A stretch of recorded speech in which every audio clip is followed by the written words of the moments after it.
Já reparou como as HQs mensais ficam feias na estante? Resolva agora esse problema e ainda proteja, valorize e organize sua coleção com os boxes exclusivos da Case in Case.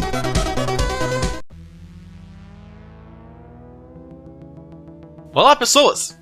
No mundo das histórias em quadrinhos, algumas coisas são bem recorrentes. A maioria se tornou recorrente justamente por aumentarem bastante a venda das HQs. E uma dessas coisas recorrentes é a morte de personagens adorados pelo público. E apesar de hoje em dia essas mortes não terem mais tanto peso, de tanto que são manjadas, o que aconteceria se a DC decidisse matar de vez o seu principal personagem? E se a DC matasse o Batman e ele não voltasse? O que aconteceria com o universo DC? Bom, a gente pode pensar nisso em outra hora, porque o principal seria pensar o que aconteceria com a cidade de Gotham. Porque é difícil imaginar que o Batman morreria em paz com a sua missão já cumprida. O crime não iria parar sozinho, então alguém teria de lutar contra ele. E apesar de Gotham já ter seu elenco cativo de vigilantes, alguém teria que assumir a dianteira, liderar a operação e realmente tomar o posto que Bruce Wayne deixou.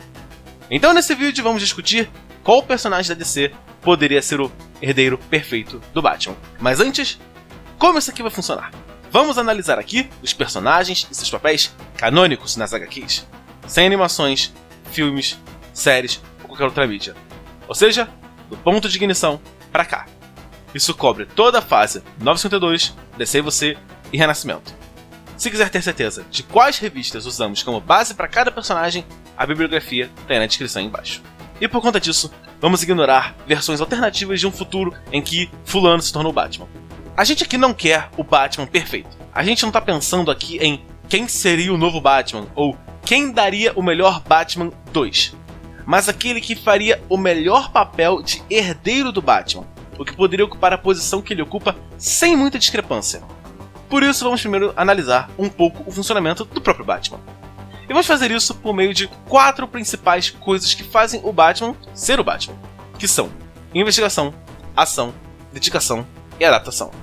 Investigação não é só ele saber olhar uma cena do crime, recolher amostras e interrogar o povo, mas também passar o pente fino a nível quase atômico, figuradamente, e estar sempre querendo ter o máximo de informações do assunto e de outros assuntos, tendo um acervo mental absurdo para qualquer situação.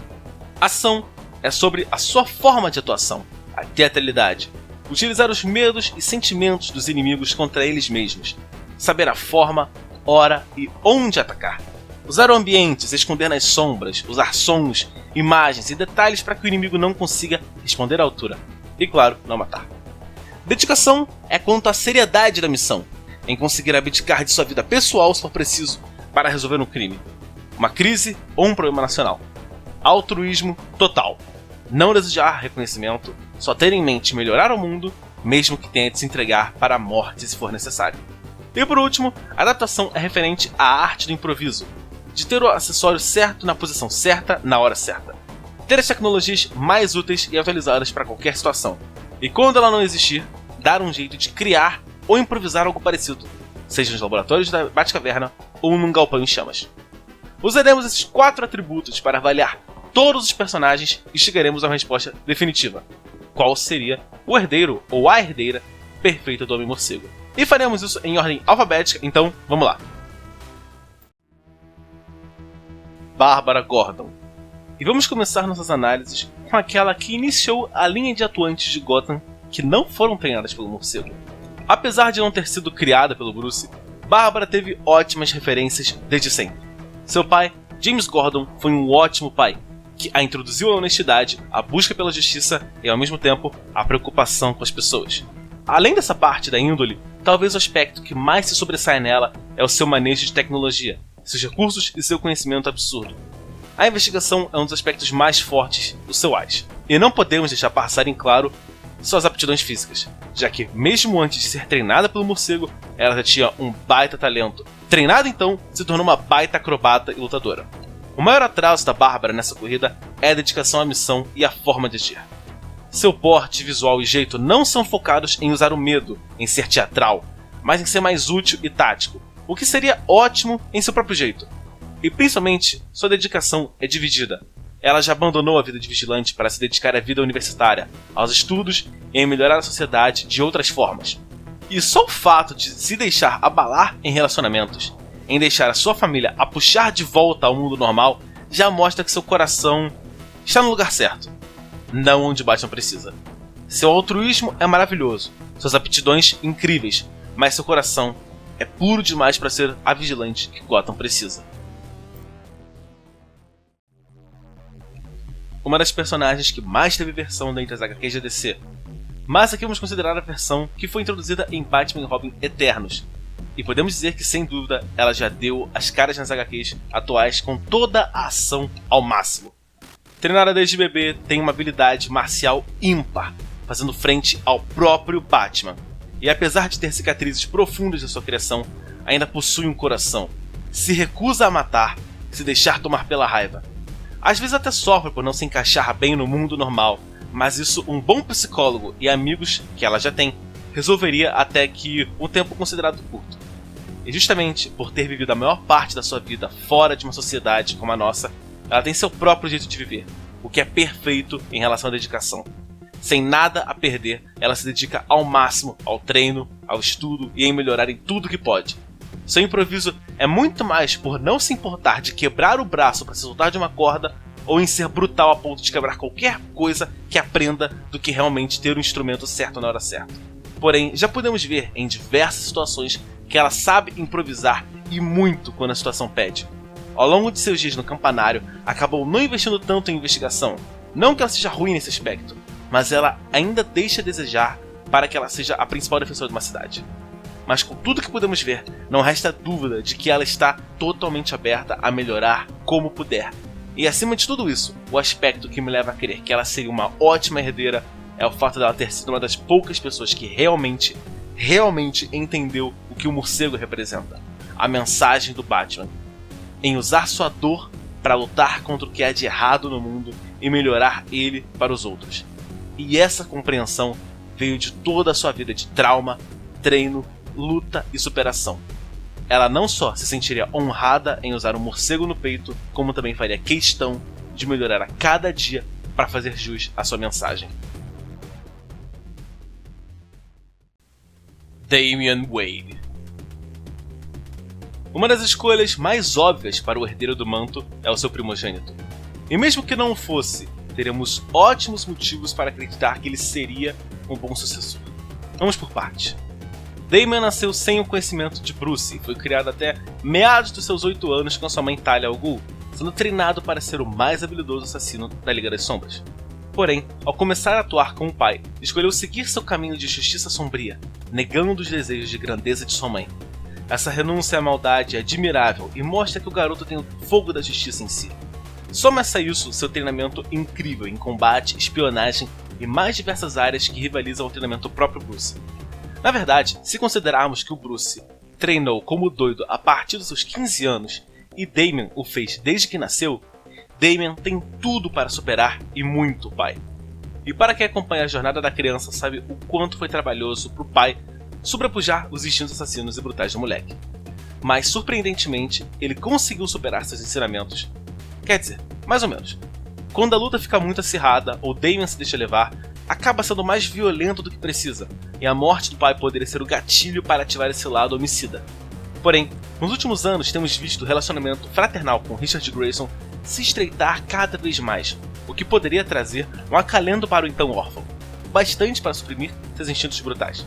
Se ele conseguisse se manter focado, tanto na parte física quanto nas investigações, Damian poderia ser um grande vigilante de Gotham.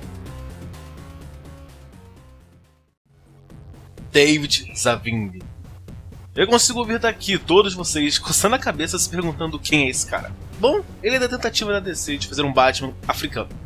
E além de toda a polêmica que deu na época e hoje em dia por conta disso tudo, vamos avaliar as características do cara. Recebeu treinamento desde criança e foi um dos soldados mais proeminentes, só sendo criticado por não executar mulheres e crianças. Nisso já podemos ver que sua índole é bem próxima à do Batman original. Contudo, ao longo de toda a sua revista, o foco da atuação do Batwing é nas guerras internas em diversos países da África e em apreender traficantes e grandes criminosos de guerra. Se ele faz bem ou não o seu papel, Talvez nunca saibamos ao certo, já que sua revista não durou muito e, considerando que o título de Batwing hoje é portado por outro personagem com considerável mais destaque, acho difícil que saibamos tão cedo. De qualquer forma, é melhor que ele atue nas cidades e países que ele bem conhece e faça sua parte do que abandonar tudo para lutar contra o crime em Gotham do outro lado do mundo. Quando a Liga Internacional precisar de você de novo, a gente chama, David. Mantenha um bom trabalho aí. Duke Thomas. De todos dessa lista, Duke é o mais recente a entrar na turma. E não foi por vontade própria. Ficou sem muitas opções depois de seus pais serem vítimas do Coringa, sendo apadrinhado pelo Bruce, que viu potencial no garoto, que a princípio parecia atuar por falta de opção, por estar perdido e só ter aquilo a se agarrar. Se foi o caso ou não, o garoto conseguiu mostrar serviço em algumas missões particularmente perigosas, e mesmo confrontando o mal que destruiu sua vida, conseguiu manter o controle e contornar a situação, o que é bem impressionante. Se lembrarmos que Duke era só um garoto normal que teve a vida mudada repentinamente e já está realizando grandes feitos, ele se torna ainda mais impressionante. Cada vez que o vemos em ação, ele evolui um bocado, seja na investigação, no combate ou no improviso. O garoto está mandando muito bem com o treinamento entrecortado a eventos de escala multiversal. Se o Batman parar e treinar com ele como um bom professor como se deve, nem os novos deuses sabem onde ele pode chegar. E vale ressaltar que apesar de ser um acolhido do Batman, ele não é um Robin. O morcego já deixou bem claro de que ele é algo diferente. Talvez seu treinamento seja diferenciado justamente por ser aquele que o Bruce vê como mais perto do herdeiro perfeito. Só o tempo dirá, mas sem dúvida ele tem um futuro brilhante. Harper Row. Se tem uma definição para prodígio no universo DC melhor do que Harper Row, eu sinceramente desconheço. Uma garota que mora nos piores bairros da pior cidade do universo DC e que consegue ainda estudar de dia e trabalhar que nem uma condenada de noite para sustentar a si mesma e o irmão. Trabalho esse que conseguiu só mostrando seu conhecimento absurdo de tecnologia. Seu talento é tamanho que conseguiu ajudar o próprio Batman mais de uma vez com o mínimo de esforço, antes mesmo de usar a máscara de pássaro azul pela primeira vez. A verdade é que desde cedo, Harper tem uma inclinação a fazer o certo, em parte para se afastar o máximo possível do seu pai, preso em Blackgate, e em parte para melhorar o mundo para o seu irmãozinho.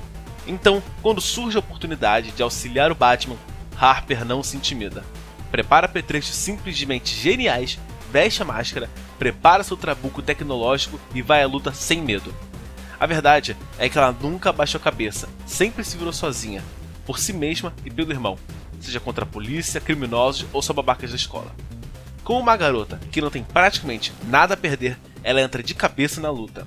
E, como uma garota acostumada a sujeira e podridão, ao pior do que Gotham tem a oferecer, conhece a cidade e seus subterrâneos como poucos. Sua dedicação, inteligência e conhecimento autodidata a fazem um dos maiores prodígios que a DC já teve. Isso sem ter treinamento algum. E nas poucas vezes em que os roteiristas se importaram em lembrar dela, a garota brilhou como pouquíssimos ao lado do morcego. O grande problema relacionado a Pássaro Azul nem é por conta dela, mas sim dos roteiristas da DC que simplesmente esqueceram de sua existência e nunca mais fizeram nada com ela. Sua evolução foi bloqueada pelos escritores. Por conta disso, vamos considerar o que vimos e não o que não vimos. E o que vimos foi um gênio tecnológico sem medo de aprender e se dedicar, com um voto interno ao aprimoramento e incansável, uma fortíssima candidata ao manto. Harvey Dent. Tá bom? Eu sei que talvez essa seja a pessoa na lista que vai deixar mais gente confusa, mas vamos por partes. Quem leu as histórias que mostram um pouco do passado do Harvey, ou seja, antes do Duas Caras surgir, sabe que o cara não era chamado de Cavaleiro Branco de Gotham à toa. O cara não tinha descanso na hora de lutar pelo que é certo, não se amedrontava quando ia peitar mafiosos ou políticos corruptos. O cara realmente não recuava na hora de se dedicar à sua missão. Infelizmente tudo mudou quando a Nação do Fogo atacou, e aí acho que todo mundo sabe como a história segue a partir daí. Se partimos da suposição de que o incidente criou Duas Caras, e que o Harvey não tinha essa personalidade em si antes, ele era 100% cabelo branco, podemos dizer com alguma folga que o cara daria um baita vigilante. Talvez faltasse o treino, que daria adaptação, mas certamente a dedicação e esforço ele teria em alto grau. Eu pelo menos acredito que a forma de ação seria o mais diferente em relação ao Bruce, mas fora isso, ele seria um baita Batman com uma só cara. Uma pena que o destino não foi feliz com ele. James Gordon. Mais um nome inusitado na lista. James Gordon é um cara normal, comissário de polícia de Gordon. Um dos poucos policiais idôneos na cidade e talvez a única figura da polícia que, de fato, ajuda o Batman o máximo que pode. A gente sabe que teve aquela vez em que ele foi um Batman, quase roubou por um tempo e até surpreendeu em sua atuação. Mas essa fase não adianta muito para nossa análise porque ele ainda era um policial com o título de Batman, com toda uma equipe atrás dele, um salário garantido e reforço legal quando necessário. E se fosse para ele entrar de fato na vida de vigilante, ele teria o que é preciso? Sinceramente, eu acho que não. Ele ainda acredita demais no sistema. Ele quer prender os bandidos pelos meios legais e tradicionais, a burocracia na medida certa para garantir que nada tenha sido feito errado. E além disso, ele ainda tem muito a perder. Tem uma família, uma vida. Ele simplesmente não conseguiria abandonar tudo para se dedicar ao treino e estudos que o manto pede. Então, obrigado por seus serviços, Gordon, todos nós te adoramos, mas acho que Batman realmente dá pra você. Jason Todd. Se compararmos as origens do segundo Robin com a de seu predecessor, acredito que ninguém diria que ele superou o prévio. Apesar do Jason curtir e muito atuar ao lado do Batman, ele nunca foi muito de obedecer ordens, sempre foi um tanto irascível. E esses traços se agravaram ainda mais em sua fase adulta. Agora com o Capuz Vermelho, a raiva e impetuosidade de Jason Todd estão mais aflorados do que nunca, a ponto de ser o mais violento e próximo de um vilão dentre todos os personagens dessa lista. Apesar dele ser, digamos, eficiente nas suas abordagens, o seu foco não é tão voltado para supervilões como outros heróis dessa lista. Seu foco não é tanto supervilões, é mais a máfia, os criminosos com armas, de fato. Isso mostra bastante sobre a sua atuação. Ele não tá ali para causar medo por conta da teatralidade, coisa do tipo. Ele quer é que a pessoa tenha medo dele porque ele vai acabar com a sua existência nesse mundo. A missão dele é muito diferente do próprio Batman. Sua forma de atuação também. Então, por diversos aspectos, ele pode até ser um vigilante competente, dependendo dos seus parâmetros. Mas a verdade é que, assim como ele não foi um bom Robin, ele não seria o principal vigilante que Gotham merece. John Paul Valley. Muita gente tem carinho com John por conta das suas histórias clássicas como Batman, que não são mais canônicas. Mas atualmente, ele é um cara muito mais razoável do que sua antiga versão. Não é mais tão fanático religioso e assumiu uma postura de herói com alguns posicionamentos de um anti-herói do que um quase vilão como antes. E apesar de ser um membro da Bat-família, é o patinho feio da família. Ele tem grande habilidade de luta, mas boa parte disso se deve à armadura de São Dumas. Não é um grande investigador, apesar de ter uma cultura e intelecto invejáveis. Mas ainda não usa muito da teatralidade, especialmente por conta da sua ferramenta principal ser uma espada flamejante, que, vamos concordar que não é a arma mais discreta de todas, e usualmente parte para o combate direto. Sua indumentária nem é um morcego, cara. Sua dedicação é quase toda a sua fé, tanto que nos momentos em que a sua carreira de vigilante bateu de frente com seu voto à religião, ele escolheu a religião. O que já causou até conflitos com a própria Bat-família. Com tudo isso, podemos concluir que, apesar do Azrael ser um companheiro valoroso, uma pessoa formidável e um bom vigilante, ele está muito aquém em diversos aspectos dos outros concorrentes para ser, de fato, o próximo vigilante de Gotham. Kate Kane. Assim como a Batgirl, a Batwoman não foi treinada pelo Batman, sequer falou com ele antes de vestir a máscara. Até porque ela nem precisava. O seu treinamento militar já lhe garantiu um arsenal de habilidades realmente impressionante. E esse período da sua vida lhe deixou marcas profundas em seu modo de agir e pensar. Ela tem um comportamento estritamente hierárquico em seus relacionamentos com outros vigilantes, tratando eles como superiores ou inferiores em experiência e, portanto, devendo algum tipo de respeito inerente a ela e obediência às suas ordens. O que é totalmente diferente de todas as outras relações entre a Bat-família, e na verdade qualquer outro grupo de heróis do universo DC. Contudo, apesar dessa sua forma de se relacionar trazer diversos problemas em sua vida pessoal e profissional, não podemos negar que ela é absolutamente eficiente. Seja treinando novos vigilantes, seja investigando ou praticando, ela não se satisfaz com menos do que a excelência, e sabe muito bem como levar seus companheiros a ela. Ela não faz um uso tão aprofundado da teatralidade quanto Bruce, mas tem um ótimo improviso, sagacidade e investigação extremamente centrada. Ela por si só prefere apetrechos mais analógicos, mas quando a tecnologia pode ajudá-la, ela usa sem pestanejar. Seu combate é rápido e certeiro, sem dar brechas para erros ou recuperações adversárias.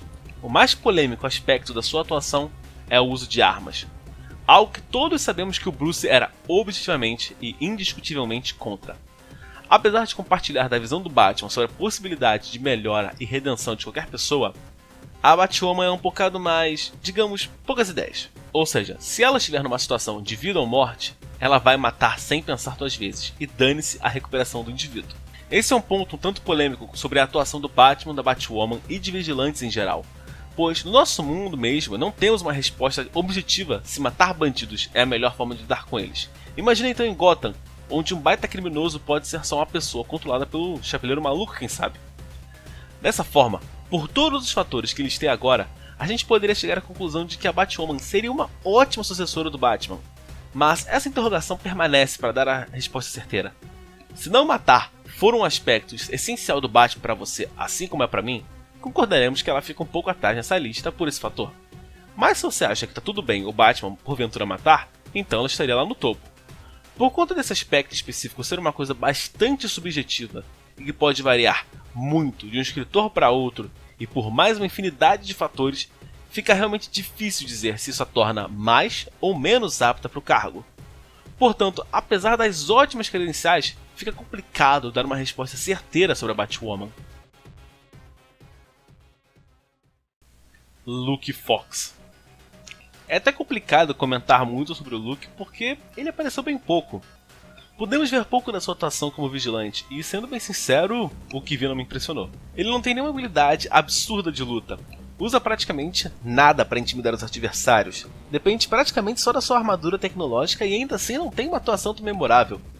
Fora isso, o Luke até que é um personagem legal, mas acredito que deveria deixar essa ação de vigilante para quem realmente tem talento para isso.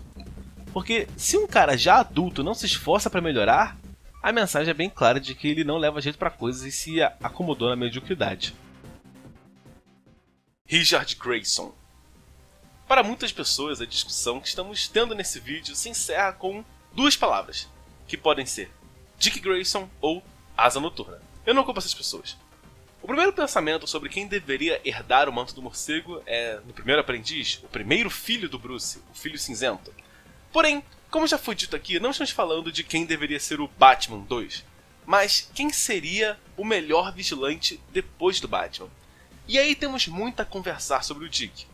Seu histórico de trapezista o ajuda demais a cada dia como herói, não só na flexibilidade, mas absorvendo o impacto de cada golpe, ao arremessar e esquivar de armas e mais milhares de facetas difíceis de se desenvolver. Mas vale a pena mencionar também a sua versatilidade na abordagem. Sua personalidade leve contrasta de uma forma incrível a seriedade dos inimigos e até mesmo da do próprio Batman, trazendo uma confiança para as vítimas incomparável. Ele pode não ser o melhor detetive da família, mas é um dos que melhor se adapta a mudanças repentinas com sua sagacidade. Seu corpo é extremamente treinado e sua mente não fica para trás, o que o permite escolher quando e se vai usar a tecnologia. Porque a verdade é que mesmo com um pedaço de pau, o Dick sabe se virar e muito bem. Com todos os atributos, concordamos que o Asa Noturna é um dos grandes prodígios da família. Mas repare que em quase nada ele se assemelha ao mestre. Ele não é sombrio, não é tão violento, a sua forma de atuação é eficiente, mas é totalmente diferente. Isso tudo porque, apesar de compartilhar a missão, Dick Grayson não segue o mesmo caminho. Ele não abre mão de absolutamente toda a sua vida.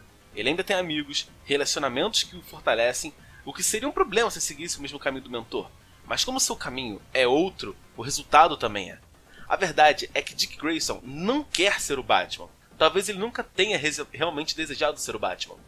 E tá tudo bem com isso, pois ele é ótimo no que faz, mesmo sendo quase totalmente diferente do tutor. Portanto, apesar de ser um ótimo vigilante, um ótimo amigo e uma ótima pessoa, Dick não seria o substituto que Gotham merece. Stephanie Brown. Talvez a que tenha tido menos escolha dentre os vigilantes gothamitas. A salteadora foi forçada a entrar na vida de vigilância para sobreviver quando seu pai começou a caçá-la, e se saiu surpreendentemente bem para uma adolescente normal fugindo de um homicida. Seu improviso e garra a mantiveram vivas quando a maioria dos adolescentes teriam sucumbido em poucos minutos. Criou gosto pela coisa a ponto de começar a se relacionar com o Robin Vermelho, órfã e outros membros da comunidade heróica de Gotham. até recebendo treinamento do próprio Batman e da Batwoman. Se ela já tinha jeito quando começou, a prática aumentou seus dotes. O treinamento deve ter lapidado ainda mais esse diamante bruto. Contudo, seu âmago ainda não foi mudado bastante. Ela não passou por nenhum trauma muito grande ou aquele momento de mudança em que você obtém de fato uma motivação. Isso quer dizer que de vez em quando o seu lado adolescente vem à tona, com crises de drama, choro, pirraça e impaciência. Ainda vai levar algum tempo para que ela amadureça a ponto que possamos avaliar como seria o desempenho de uma Stephanie adulta e centrada de verdade. Mas se levarmos em conta que ela não tem nenhum atributo realmente acima do que um atleta de médio nível consegue fazer e ainda não consegue abdicar de sua vida pessoal, fica difícil acreditar que ela seria uma herdeira à altura. Terry McGinnis. Muita gente vendo esse vídeo deveria achar que essa é a resposta definitiva para a pergunta que aqui estamos propondo a responder. Mas na realidade, se considerarmos as regras que estabelecemos no início do vídeo, o Terry não se encaixa para essa discussão.